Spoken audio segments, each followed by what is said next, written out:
I'm so pleased now to be joined by Mike Spofford from Packers.com to discuss what is a very surprising weekend, candidly, Mike. I mean, you talk about this team 4 weeks ago, 4-8, looking dead in the water, and now they've got a primetime opportunity at Lambeau Field to make the playoffs. How unexpected was this a couple weeks ago? Yeah, I mean, this whole season, quite frankly, Carolyn's been as unexpected as it gets. You go back to early October, the Packers were 3-1 and had a 10-point lead at halftime over the Giants in London. Like, everything was looking like you expected it to look for the Packers. Suddenly, the London game goes south, 7 losses in a span of 8 games. And then in Chicago in early December, this team is 4-8. Losing by 9 points to a 3-win Bears team with 1 quarter to go. They outscore the Bears 18-0 in the fourth quarter of that game to pull that one out, get to their bye week at 5-8. And then since they came back from the bye, they put together this run, and with a lot of other help along the way and getting some good results elsewhere, they're in this position to win and get a playoff spot. It's been pretty remarkable. It's always good to get a little bit of help when you need it. But what do you think the keys have been for the Packers in this turnaround? I would say three things come to mind for me the most. First is 2 players in particular, Christian Watson, the rookie wide receiver, and Keyshawn Nixon in the return game. Watson dealt with some injuries throughout the first half of the season. Packers had traded up in the second round to draft him very high in the second round. He was supposed to be a big part of the offensive transition to the post-Davante Adams era at wide receiver here in Green Bay. And it took a while before he got regular playing time, got healthy, got a lot of things figured out. And then he started scoring a bunch of touchdowns. His speed, his length and size has changed this offense and changed the way defenses defend the Packers. Keyshawn Nixon has been a godsend in the return game. The Packers special teams have been a trouble spot for a number of years.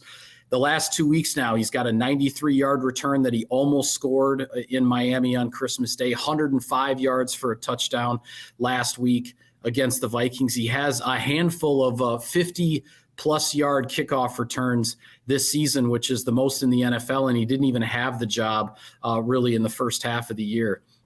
So those are a couple of big things. Another thing is the defense has just started taking the ball away. The first 12 games of the season, the Packers defense had 12 takeaways.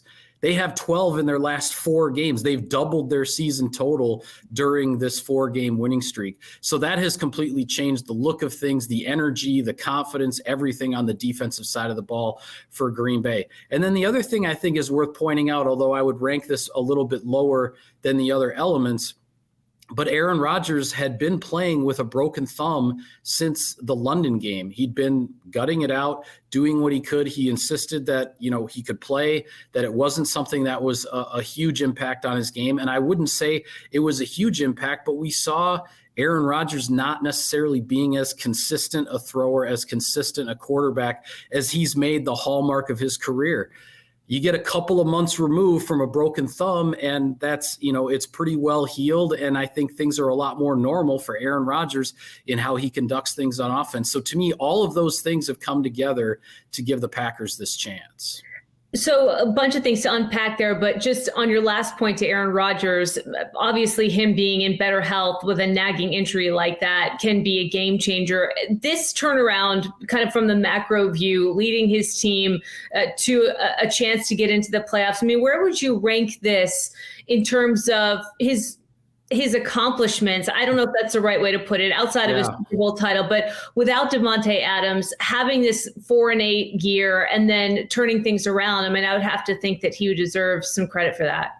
Yeah, absolutely. I mean, Rodgers has talked about how even though statistically he's not putting up the MVP numbers that we saw the last couple of years when he won his 3rd and 4th MVP with Davante Adams being here and being such a big part of the offense, but he feels good about how he's playing, and he knows that it's been a process with these young receivers, with Christian Watson, with Romeo Doubs, with a lot of changing personnel on the offensive side of the ball. His own health, as we talked about, he was asked to kind of step up his leadership in the locker room with these young guys to an even higher level than maybe it's been in the past because of so much transition in Green Bay this year. And he's taken that on behind the scenes. He's very proud of how this team has come together, along with other veteran leaders, Mercedes Lewis, Preston Smith, Adrian Amos, guys like that on both sides of the ball. And I think Aaron Rodgers would. I think he takes a lot of pride in how this season has turned around, and he'll take even more pride in this if the Packers can get into the playoffs here Sunday night and maybe make a run at this thing. What has he said about this potentially being the last home game at Lambeau for him? He hasn't really said much. He, anytime he gets those questions, he just says, he's going to take the time in the off season to think and reflect and make the decisions about his future. So while he acknowledges that, yeah, with the Packers trying to get the 7 seed, where if they are in the playoffs, everything would be on the road, maybe this is his last game at Lambeau Field. He's not denying that possibility exists, but he says it's going to be a time of off-season contemplation and reflection before he makes any decisions. So you detail some of the offensive weapons that have come into the fold, Mike, as of late that have ultimately made the difference. From what you've seen the last couple of weeks, are they in a better position offensively to have a more improved outcome over Detroit than they did when the two teams last met? Oh, I think so, certainly. I mean, that game back in Week 9 in Detroit, Christian Watson had not become the force that he is in this Green Bay offense. He was playing in that game, but he had been knocked out of the sorry for the bad choice of words, but had exited the previous game in Buffalo with a concussion. And in the Detroit game the following week, he took a really wicked hit, and they were concerned that might be a concussion, so they took him out and rested him the rest of the game. It turned out that it was not a concussion. It was just a shot to the upper body that knocked the wind out of him a little bit, and he was fine, but he did not go back in the game. The Lions haven't really seen the Christian Watson that the Packers have had since that game. So that's the biggest thing. But the other thing the Packers are going to count on here is the ability on offense to protect the ball. You look back at that game in Detroit in Week 9, Aaron Rodgers threw 3 interceptions in that game, 2 of them at the goal line. That's the only game in the last 5 years where Aaron Rodgers has thrown 3 interceptions. That doesn't happen very often. It was a rough game on his part. The Packers had a ton of scoring chances that did not work out, and they lost that game by just 6 points, 15-9. So the Packers are going to count on their ability to move the ball as they did against Detroit the last time, but now it's about protecting the ball and finishing drives and getting the points they need to win this one. And to your earlier point, the defense has been so good the last couple of weeks. I mean, most people that aren't really paying attention would point to that as the difference maker in these last couple of games. Who has been the specific catalyst for why this defense has been able to step up the way that they have? Yeah, there have been a lot of guys that honestly have been part of as defensive coordinator Joe Barry yesterday talking to reporters called it the takeaway party, because there have been so many turnovers, so many takeaways. I believe it's 9 interceptions in the last 4 games, and 7 different players on this defense have an interception. One thing from a personnel standpoint, Devondre Campbell, the inside linebacker who was a first-team All-Pro last season, he missed a chunk of games in the middle of the season with an injury. And since he came back, this defense has settled down a little bit. And then it's really been the secondary as a whole: Jair Alexander, Rasul Douglas, Adrian Amos, Darnell Savage, other guys that I'm probably missing in that mix. But earlier in the season, you could see with a lot of the coverages and the way this defense was playing, there were a lot of miscommunications. Guys weren't on the same page, receivers running wide open, that kind of thing. Everything about the coordination, the communication of the defense in the back end has really, really improved. They shut down Justin Jefferson last week. The leading receiver in the league had 1 catch for 15 yards. That was a huge part in winning that game, along with obviously getting multiple interceptions against Kirk Cousins. The back end of this defense is playing its best football right now, and it's really, really helped this club. You know, we talk about injuries kind of day in and day out. And now I think collectively everybody that follows the NFL and even fans have taken something of a pause because of what we've seen with Damar Hamlin, and, or even thinking about the language that we use, right? I mean, every week when I sit down with an NFL insider here on Sportsnot, we talk about how injuries have drastically affected rosters, lineups, why this team's good, this team's not good. I mean, it's just become part of the game. And I guess in some ways it always has been part of the game. I'm just kind of curious. One of the things, Mike, that has really struck me in the last week is how traumatic this has been for every NFL player, for former NFL players who have used, sentences like, I'm just so glad I got out unscathed, or I remember so-and-so teammate with a spinal cord injury. I mean, it's been a very sad, sort of devastating reality check for everybody that loves this game, and specifically for those who play this game. We've gotten the great news that Damar Hamlin is making an unprecedented recovery, which is wonderful to hear, and I think can help everybody kind of sleep at night heading into this weekend. But I was listening to Aaron Rodgers on Pat McAfee kind of detail how he was processing all of it, and not unlike every other player in the league, really was having a tough time, and texted Josh Allen and said that we need to take a collective pause, a larger pause, and just kind of process everything that we saw. All that being said, the show goes on in the NFL, right? But I am curious if there's been any discussion in Green Bay or talk about either a dedication to Damar Hamlin in some way with the number 3, or anybody in the locker room that really feels like it is too soon to start playing football again. Yeah, I didn't get the sense that that the players were saying necessarily that it's too soon. I think one of the comments from Randall Cobb, there were a group of reporters around his locker after practice on Wednesday, and he was asked that question. He said, well, then how much time is enough time? Like, how do you decide how long to pause things, right? I mean, I think the players understand that putting their bodies on the line, the physical risks that go with that's part of the game. They get that, the shock and the difficulty is seeing, putting your body on the line, but then also seeing someone's life on the line sort of converge, in what happened on Monday night in Cincinnati. And it's just been tremendous news that we've been hearing out of the hospital in Cincinnati with Damar Hamlin. I think players across the league, Packers players and coaches included,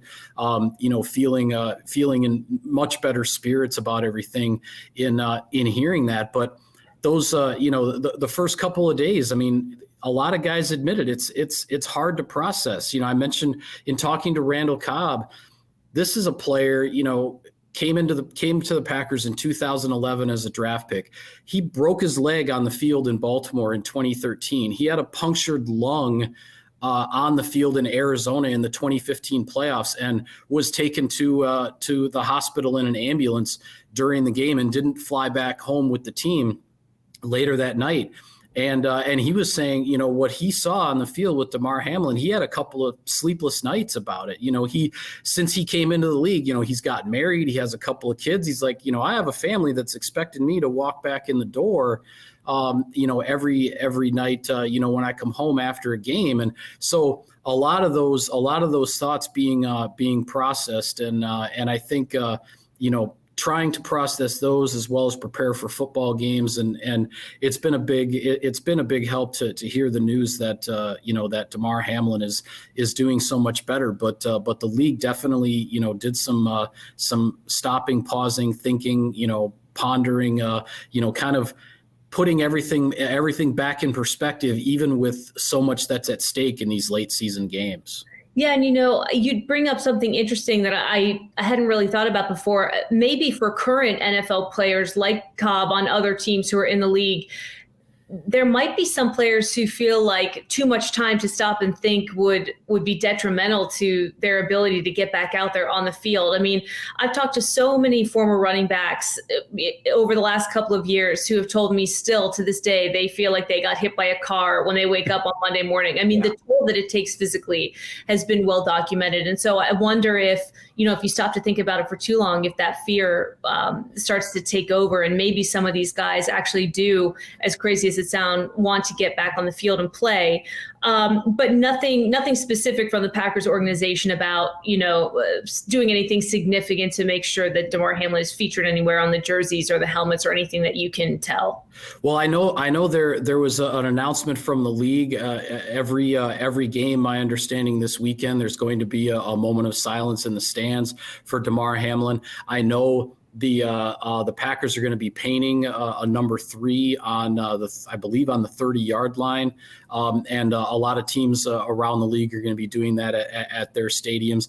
I don't know. I know that possibly jersey patches or maybe a helmet sticker are part of some discussions around the league. I don't have any specific knowledge as to whether the Packers are or aren't going to be doing something like that. That's probably going to be in discussions here the rest of today. And we'll see on Sunday. But there are definitely going to be some tributes visible on Sunday Night Football from Lambeau.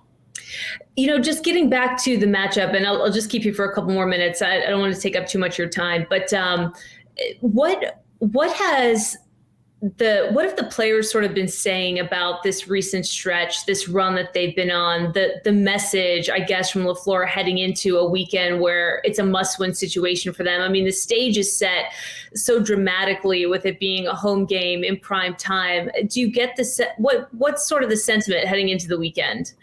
I think the biggest sense of it is that the Packers couldn't ask for any better situation.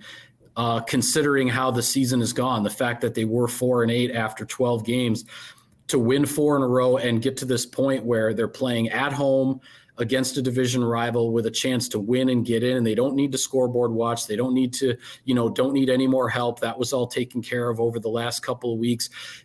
Even as frustrating, and as up and down as the season has been, this is the best opportunity they could ask for, all things considered. And they sound to me like a team that is going to do everything they can to seize that opportunity.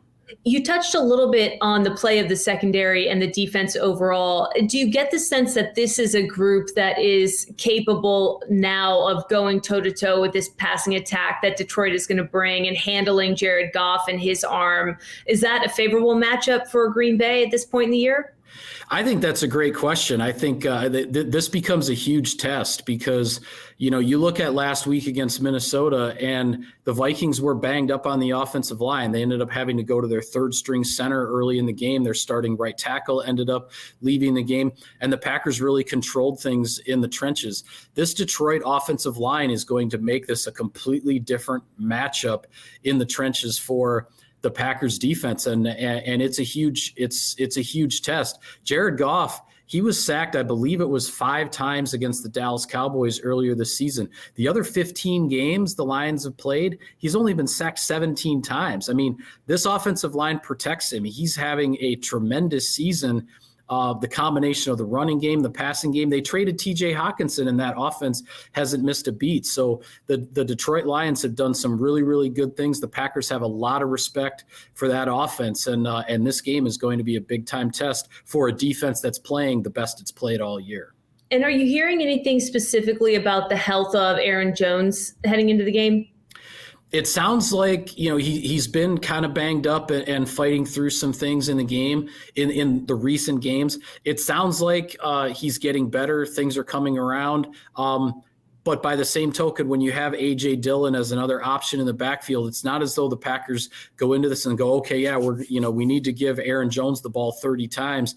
They don't have to do that because A.J. Dillon can certainly shoulder the load, both running the ball and catching passes out of the backfield. So, but the Packers want Aaron Jones to be a big part of this offense. He's an explosive playmaker. Good things happen for Green Bay when the ball is in his hands, and the healthier he is, the more he is going to get the football. I know, Mike, you write for Packers.com, so I won't ask you sort of the cliche of who do you think wins Sure. and why. But if Green Bay can get this done and cap off a regular season that a lot of people thought was absolutely far past anything that could be salvaged, why do you think they will do that this weekend? I mean, what will the reason be if they can get this win? I think the team has figured some things out. They're playing pretty darn well in all phases. And I actually don't even think this offense with Aaron Rodgers, Aaron Jones, Christian Watson, AJ Dillon, I don't think this offense has necessarily even fully hit its stride yet. I mean, I know there were 41 points on the board last week, but there was the kickoff return, there was an interception return, pick six that contributed to that. I think this Green Bay offense still has another gear to find. And if they can find it on Sunday night, I like their chances to win and possibly make some noise in the playoffs as well, because the special teams has improved tremendously over where they were the last couple of years. And as I said before, this defense is playing the best it has all season. So if the Packers are peaking at the right time, it's hard to bet against them. Fascinating insight, Mike Spofford of Packers.com. Thank you very much. I'm not going to count them out now based purely on what you're selling. I mean, I'll buy it. I didn't think it was possible, but maybe a team to keep an eye on as the playoffs are now finally upon us. Thanks for being with me. All right. Thanks for having me, Carolyn.